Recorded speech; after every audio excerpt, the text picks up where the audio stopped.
Awesome. So, we're going to have a look at this passage today, and I've called this message Easter Posture. So, let's just pray as we come to look at the Word together. Father, we just thank you for, this special day, and just the first day of the week, a Sunday, and we get to celebrate your resurrection every day and every week, but particularly today, we just remember you, Jesus, as risen and Lord, and just recognize that you are here. In us as your believers and with us as your body. And we just ask you to speak to us by your Spirit. Touch our hearts with the reality of your risen presence. So we just invite you and just offer this time to you in your name. Amen. So when we talk about posture, often it's like about how we're sitting maybe, or how we're standing, or how we're walking. Not really talking about that today so much, so don't worry about that. But I just wonder maybe what's your posture today as you come to Easter, as we come to worship. What's your posture in your heart? Because we can kind of have a body posture, but then we can also have a heart posture, or perhaps an attitude, or a disposition. And I suppose I just want you to consider when you come today to celebrate Easter, when we come to worship today, where is your posture?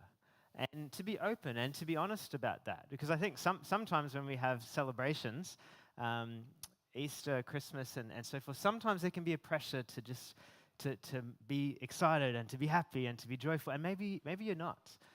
Maybe that's actually not really how you're feeling. And actually, Easter is not a time at all to fake it. It's not a time to try and hype something up. This is not at all a story of hype. It's not a story of looking on the bright side. It's not a story of trying to be happy when actually you're not. It's actually a story of people who are totally devastated but are then transformed.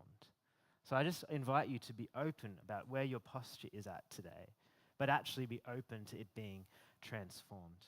So I'm going to go through this story because we see that the disciples of Jesus, before this morning, they are not hopeful, they're not joyful, they are devastated. We don't even hear in the story where the men are. They've totally forsaken Jesus before the cross or at the cross. The women stay with Jesus. They stay with him at the cross. They see him buried, and now they're going to the tomb. We see this in Matthew 28. We read before, verse 1. After the Sabbath, they rest for a day. They wait for a day. At dawn on the first day of the week, a Sunday, Mary Magdalene and the other Mary went to look at the tomb. So again, the men are nowhere to be found. The women are being loyal and faithful and are going to look at the tomb. But we read in Luke 24, why are they doing that? It says they go and they took spices that they had prepared and went to the tomb. They spent the day before, the Sabbath, preparing spices, and now they're going to anoint Jesus' body that's been buried. So what are they doing? In many ways, they are just making the best of a really terrible, tragic, awful situation. Jesus is dead. There's no thought. They have no thought that he's alive. The disciples have no thought that he's alive. But the women are seeking to just go and make the best of what they can do. At least they can honor Jesus' dead body. At least they can preserve it. It's interesting, though, because Jesus had said multiple times that he would rise from the dead. And he'd even said it a couple of nights before when he instituted the Lord's Supper and had Passover. He said it even then. He said it so many times, but it seems like none of the disciples remember that he said that. Like the women are not going to see if he's risen. They're going to look at his dead body. The men are nowhere to be found. The only people who seem to have actually remembered what Jesus said is his enemies, the religious leaders. I don't know if you heard that in that story, that the leaders are concerned that Jesus, the deceiver they call him, said that he would rise from the dead.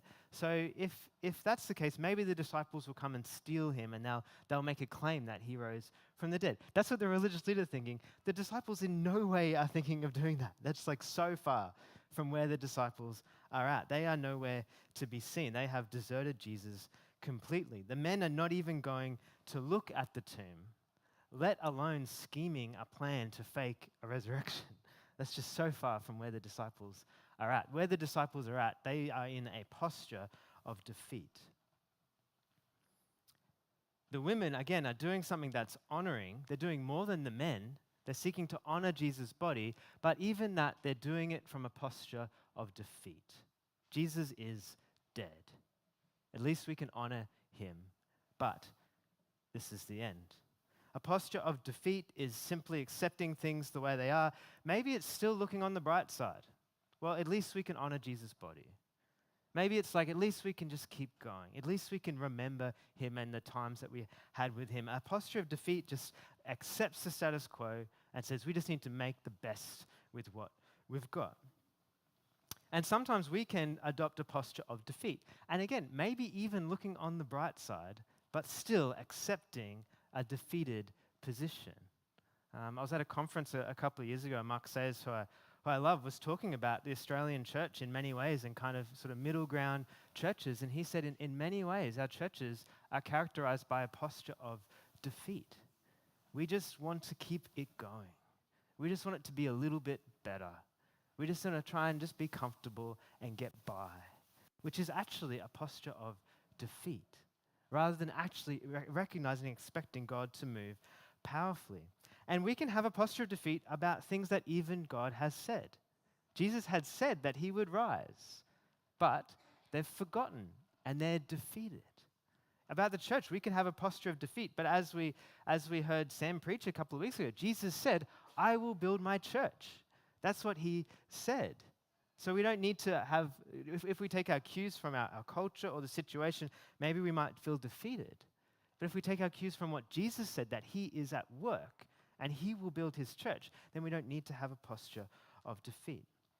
Perhaps there's things that we face where the enemy intimidates us to a posture of defeat. Even like in this story, the leaders are concerned about Jesus, so he's in a tomb and sealed, and then actually they're not satisfied to stop with that. They'll put a guard and a seal up against the tomb to block up what God has promised. But we see into this posture of defeat on the Easter morning a powerful inbreaking of heaven. Into this posture of defeat we read, there was a violent earthquake, for an angel of the Lord came down from heaven and going to the tomb rolled back the stone and sat on it. His appearance was like lightning and his clothes were white as snow. The guards were so afraid of him and shook and became like dead men.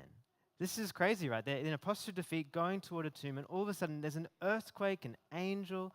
The angel, it says, comes down, right? The guards disperse. The angel just moves the stone and then sits on it. Like, that's such a dominating thing to do, right? Just like, get out of the way. I'm going to sit on that stone. And this angel is totally scared these Roman guards, like strong guards who are there to protect, to make sure nothing goes on, and they are totally afraid. This is not at all what was expected. And when God's kingdom moves, he just pushes aside the work of the enemy like nothing. The stone is just moved. It's not a problem. The guards are dispersed. It's not a problem. Heaven breaks in with power. And then the angels speak. It says, the angel said to the woman, do not be afraid, for I know that you are looking for Jesus who was crucified. He is not here. He has risen, just as he said. Come and see the place where he lay. Then go quickly and tell the disciples he is risen from the dead and is going ahead of you into Galilee. There you will see him. Now I have told you. The women are in a posture of defeat. They're just trying to make the best of a bad situation. But then when they get there, they've prepared for a dead body and there's no body. It's gone. The situation that they expected to encounter is totally transformed by the reality of the empty tomb. They encounter the reality of the empty tomb, that Jesus' body is gone, just as he said. And it's interesting, the angels as well. In the resurrection accounts, the angels are just so matter of fact, and they almost are having a dig at the disciples. They say, Jesus is not here. Sorry, like, you're looking for Jesus, he's not here. He's gone. Like, he's risen, just as he said. All right? It's like, don't you remember what he said? And then there's other times when the disciples come, the angels say, why are you looking for the living among the dead? The angels are like, what are you even doing here? like they just have a go at them pretty much. Because the tomb is empty. And this is actually like a fact of history. Like, we're talking about history. Jesus as a real person, a real event. And basically, no one disputes that the tomb was empty. There's no body. There's never been a body found. Even Jesus' opponents in this story accept that the tomb is empty. They have to have another theory. The theory that we saw in the end of that passage that they come up with to explain it is that the disciples stole the body. So which means the tomb is definitely empty. Otherwise, they would say, no, just go look in the tomb. Or no, look, we found his body. But no one has found his body. They have to make up other stories and other theories to make sense of the fact that it's empty. The theory that the disciples stole the body makes no sense. For one, in the Matthew account, the guards are bribed to say that the disciples stole the body while they were asleep. How do you know the disciples stole the body if you were asleep? How did you see them? Did you just go back to sleep? So that doesn't make any sense. The disciples stole the body. They had no incentive to do that. There's no benefit for the disciples to steal the body. They died for their confession that Jesus was alive. And you might say, well, yeah, people die for their faith all the time. But if the disciples stole the body, they didn't die for their faith. They died for a lie. They would know that it was a lie if they stole the body. And they gave their life. And they had no earthly benefit for this idea of the resurrection. And in these accounts, we see that they did not even expect this to happen. So this Easter posture is not just hopeful thinking. It's not just looking on the bright side. It's a posture that can be transformed by these people on the first Easter. They were defeated, but that they encountered the reality of the empty tomb. Not just like a spiritual change in their heart, a physical reality that the tomb was and is empty. So I just encourage you, if you are in a posture of defeat in any way, just to recognize the reality of the empty tomb. It is a reality. It is true. He is not there. We see, though, in this story, it gets better than that. The women hurried away from the tomb from verse 8, afraid yet filled with joy. This is a fearful thing, right? It's freaky that Jesus is risen from the dead. Imagine going to a cemetery to look for somebody and the grave is out of the ground, it's open, and there's someone that's there that says, sorry, he's not here. That would be incredibly scary. But yet they're also filled with joy. It says they ran to tell the disciples. Suddenly, Jesus met them. Greetings, he said. Then they came to him. They clasped his feet and worshipped him. Then Jesus said to them, do not be afraid. Go and tell my brothers to go to Galilee. There they will see me. They're on their way. They run from the tomb. They're afraid. They're joyful. They're confused. And all of a sudden, they see Jesus. And again, this is so cool. The resurrection accounts are just so matter of fact. They're so humble. It's not that Jesus comes back as like a scary ghost of, I'm Jesus. He just rocks up and says, hello. Hello. It's effectively what he does. And they recognize him, and then they touch him. They touch his feet. It's this intimate grasping to him, but they bow down and they worship him as God, and he allows them to worship him. It's this scary, awe-inspiring thing, but it's this intimate thing of he's their Lord, and they can touch and they can grasp him. These women who are making the best of a bad situation now encounter the reality of the risen Jesus. They see him. They touch him. Again, the enemy did his worst to Jesus, and it was tragic, and it was terrible, and it was gruesome and excruciating. He went to the cross. He died. He paid it in full. It's finished. But then he's fine. All of a sudden, it's okay. There's no problem. He's back. It's done. The resurrection accounts are actually quite just matter of fact and humble and simple, that he's just alive. What the enemy did was the worst he could do, and it was nothing. Jesus wins without a problem. People saw him, multiple people saw him and encountered him and touched him. And again, this is a reality because this is people who were not expecting to see him. This is not people that are just wishing that Jesus would rise from the dead. These are people that had no thought of that. They'd totally forgotten it. And then they encounter him as the risen Jesus. And not just spiritually. They don't encounter a ghost. They encounter a physical person who they see him eat. They touch him. He talks with them. Jesus appeared to multiple people at multiple times. And again, this has to be explained somehow, that the disciples genuinely believed that they saw Jesus. And most people accept that, even people who don't follow Jesus, accept the disciples genuinely thought they saw Jesus. And if they didn't, you have to come up with another theory of then what happened. One of the main theories is that they were just hallucinating. But it's a group of people hallucinating at multiple times and actually touching him physically. And then there's even also the account of Saul, who's an enemy of the church, who hates Christians, who encounters the risen Jesus and is totally transformed. So the risen Jesus is a reality.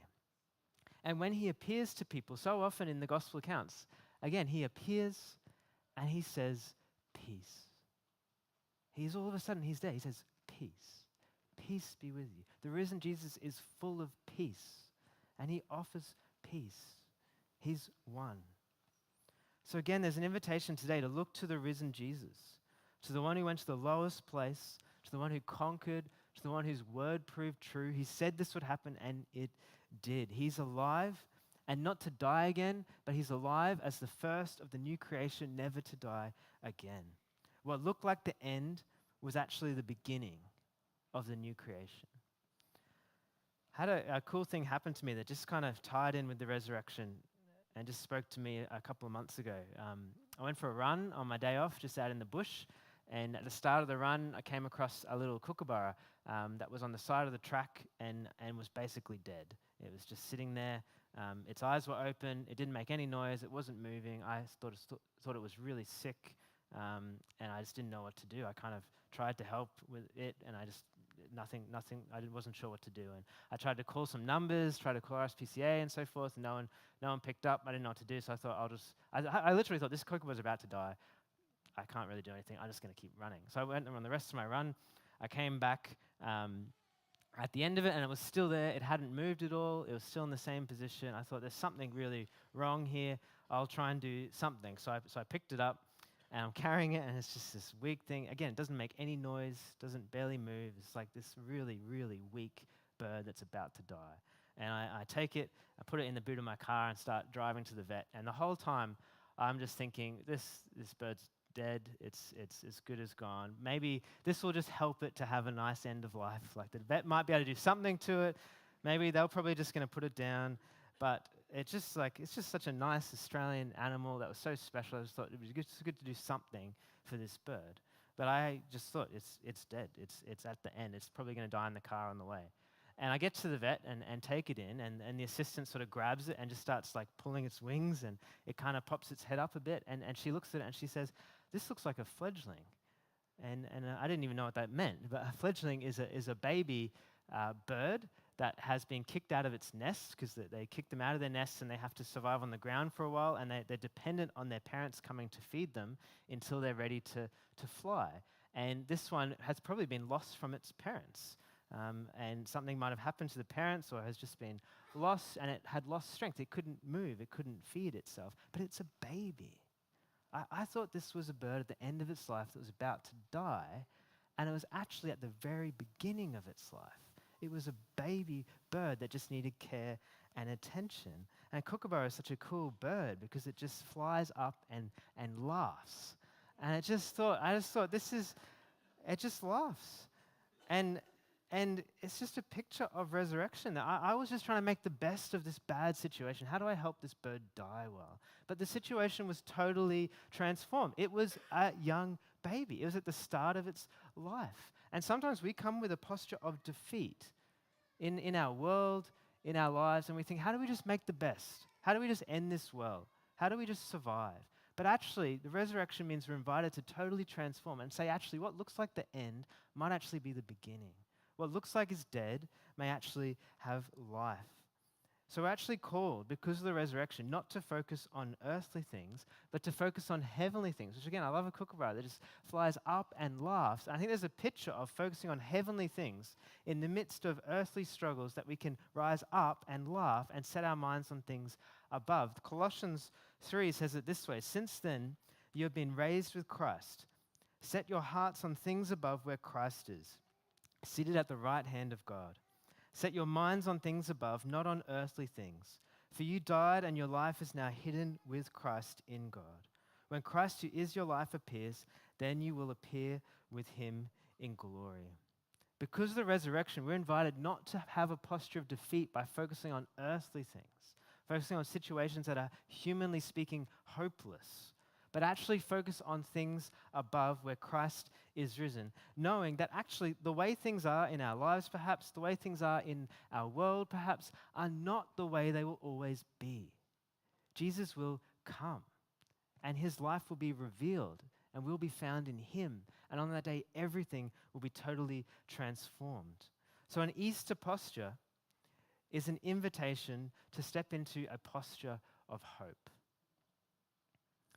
Because of the reality of the empty tomb, because of the reality of encountering the risen Jesus. Again, not hype, not fake, but actually letting these truths touch our heart to move from a posture of defeat to confident hope. Not wishful thinking, not looking on the bright side, but confidence that because Jesus is risen, God has started his new creation. He's made us new. One day he will make all things new. It doesn't mean we ignore the realities of the world. It doesn't mean that life is not hard. It doesn't mean there won't be suffering and pain and difficulty, but in that there's resurrection hope. There's power because the tomb is empty. It doesn't mean there's not a battle. There is a battle, but we fight the battle not as people who are defeated, but people who have victory. We know the end. We don't have to fear. We can have hope. Lesslie Newbigin on this, he writes that he says, I've suggested that the absence of any sense of a worthwhile future was one of the marks of our present culture. In many ways, yeah, people don't have hope for the future. So much about the future is that it's just going to be chaos, right? But by contrast, one of the marks of the biblical counterculture will be a confident hope that makes hopeful action possible even in situations which are, humanly speaking, hopeless. That hope is reliable because the crucified Lord of history has risen from the dead and will come in glory. We're called to a posture of hope even in situations that are, humanly speaking, hopeless. We're called not to a posture of defeat, but of confident hope, not because of our circumstances, because the reality of the empty tomb and the risen Jesus. It's interesting, the women who go to the tomb, because they spend their Sabbath preparing spices. It says they rest on the Sabbath and they've been preparing these spices to take to anoint Jesus' body. They did a lot of work to do that, right? They're preparing, they're expecting to encounter a dead body that needs care, so they prepare for that. But what happened to the spices? Right? They prepared these spices. When they get there, they're totally irrelevant. Those spices, maybe they just chucked them in their shock, in their awe. Maybe they just left them. Like they didn't use them.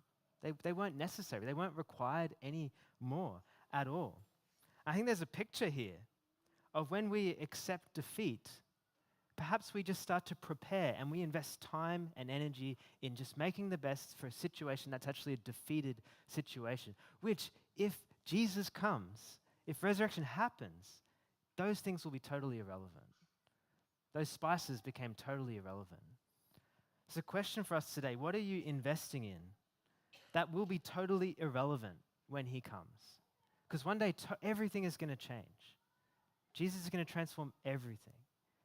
And there's things in our lives, there's things that we spend time and attention on that will be totally irrelevant. They will be seen to be an absolute waste. They won't be worth anything. Earthly comforts, things that we do without faith, simply trying to make life comfortable and bearable and just focusing and just setting up home here and now. The amounts in our bank accounts, our houses, our human status, our reputation are things that will be irrelevant when he comes. They don't last. But what will last?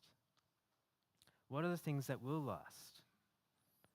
What does it look like to be people with a posture of hope who live in the confident expectation that he will come, that he is alive, that he has the victory, that we don't operate from defeat but hope, faith, hope, and love? He says these are the things that last. Relationship with him, with others, our work for the kingdom, our hopeful work in the world, our love for him even in our weakness, even in our suffering. Everything that we offer for him in faith will last forever, is the promise. There's this great verse from 1 Corinthians 15, after Paul has talked about the resurrection and how it's so important and how it changes everything. If Jesus wasn't raised, this is all pointless, but he is, so we have hope. Then he says, therefore, my dear brothers and sisters, stand firm. Let nothing move you. Always give yourself fully to the work of the Lord, because you know that your labor in the Lord is not in vain. What we do for him in faith, in whatever situation we are, even if it's humanly speaking hopeless, will last. It will be offered to him when he comes. It is not in vain because he's alive. Again, I think Jesus was valued and honored by the women going to the tomb with the spices in their hearts. But what they were doing was irrelevant because he was going to totally transform that situation. And how better to actually be going to the tomb with hope. Jesus said that he would rise. Maybe he's alive. What would it be like in our lives to not accept defeat, but say, Jesus said this. Maybe he's going to do it. Let's believe him for it. Let's trust him. Let's bank it all. He says when he appeared to the disciples, because you've seen me, you have believed. Blessed are those who have not seen and yet have believed. We have a hope. We're invited to set our minds on things above. And because of that, live as Jesus in sacrificial love, not in resignation, but in hope of resurrection. So if you could stand with me and let's pray, and then we're going to sing and celebrate.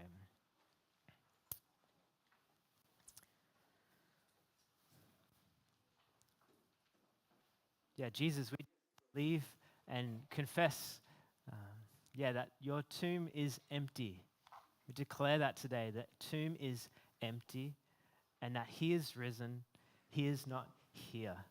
You are alive. And Lord, we just ask that you'd fill us afresh today with faith to believe, even though we may not have seen you. We ask for faith to believe in the reality that you are risen. God, we ask that you'd transform the things in our lives where we feel defeated, where we feel, or maybe are, humanly speaking, hopeless, to a posture of hope because you are alive. We ask, God, that you'd fill us with love that's able to lay ourselves down in hope that you raise us again, that you are with us always. And we ask you'd fill us with joy, like the joy of a kookaburra who laughs, who rises above, who can see the horizon, who can see the day that's to come. God, the day that you're going to transform everything. We ask that you give us grace to invest in things that will last because you will come again. We just pray this in your name. Amen.